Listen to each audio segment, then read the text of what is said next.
I have I have a very strong opinion about this, and I may be wrong.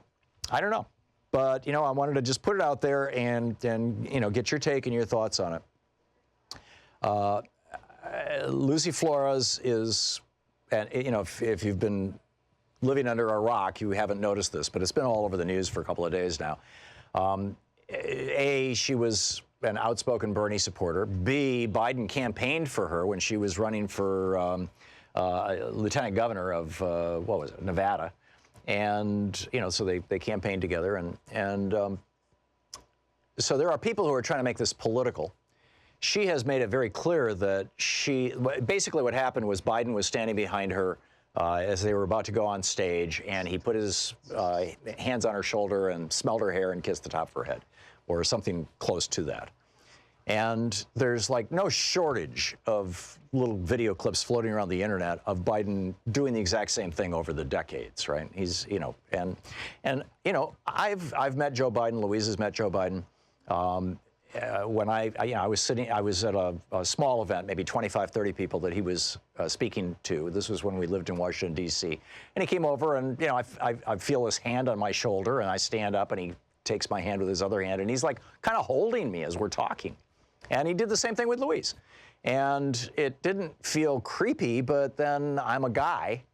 Louise didn't feel particularly creeped out about it. But I think what's actually going on here, this thing of invading the private space, particularly of women, of older men doing this, is what we're looking at is the last gasp of patriarchy.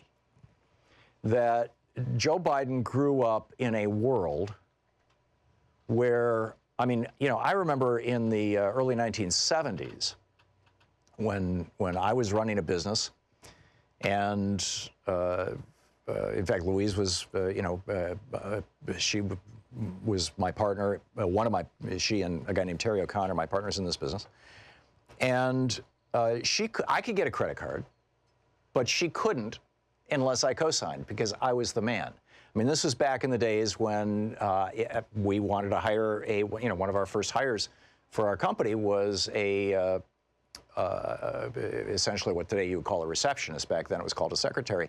And you open the newspaper, you put an ad in the paper, and they'd say, you know, do you want it in the men wanted section or the women wanted section? So it was a very different world. And men had power, and I mean, they still do. Let's just acknowledge this. Men had power in that time. And part of that male privilege that's associated with that was having the power and not being aware of its impact on other people. I think that this is a variation on Joe Biden saying back in the day that Barack Obama was articulate. And he meant it as a compliment. And I think that when Joe Biden was, you know, hugging and kissing Lucy Flores, he meant it as affection. He didn't mean it sexually, in my opinion, from having seen this. But I think that because men have had this power, that it's almost like it's a paternalistic thing. It is condescending, but it's not intended as condescending. And I'm really struggling to exactly describe this, other than to say that I think that this is what you're looking at here is Biden living out throughout his life this patriarchy where men were kind of big daddies and they took care of people, women, families, children. It's not quite the infantilization of women, but it is the, you know, he was like basically saying that he was the powerful guy and he was giving his blessing or his bestowing his affection as a gesture, as a gift, essentially, to this woman.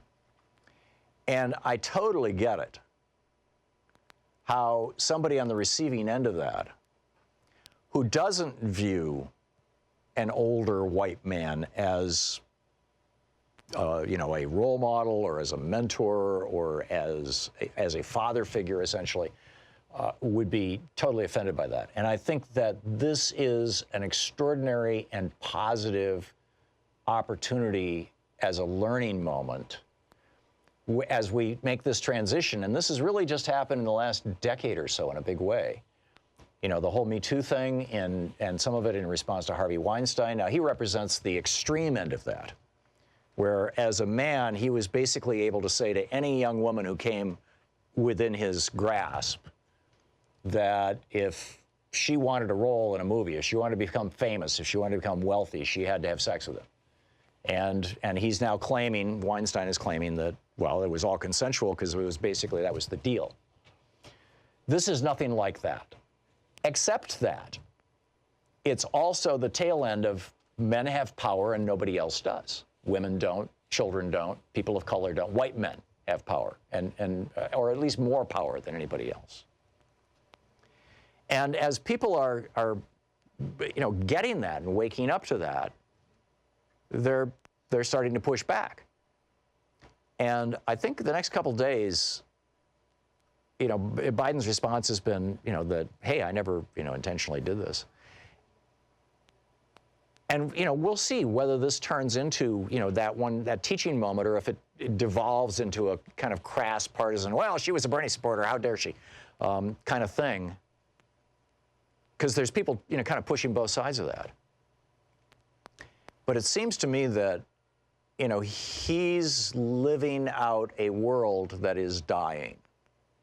The guy's 76 years old.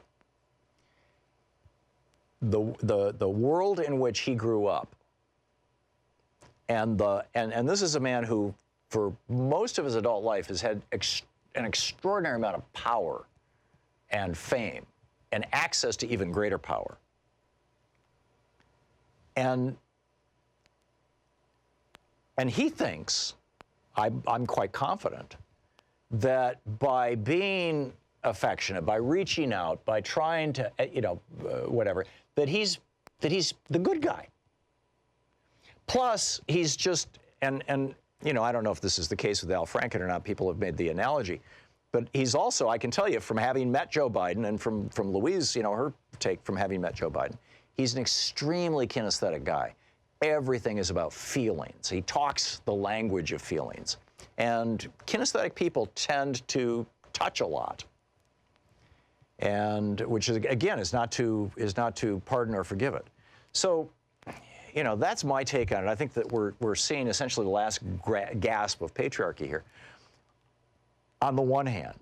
On the other hand, we've got a guy in the White House right now who has over 20 women who have charged him with sexual assault, who has bragged on tape of walking up to women and kissing them unsolicited and grabbing their crotches, and not only never apologized for it, but has slurred or slandered those women, has attacked those women. And there's a lawsuit moving against him right now. I think it's Summer Zervos is the lawsuit going against him. So there's, I suppose, another context, which is, are we holding Joe Biden to a completely different standard than Donald Trump? Now, I would flip that over. I would flip that upside down, and I would say it's damn time to have this conversation about patriarchy and power in our society, white male patriarchy. And it's time to start holding Donald Trump to accountable, and people like him as well, which is probably not going to happen in the conservative world and the Republican world.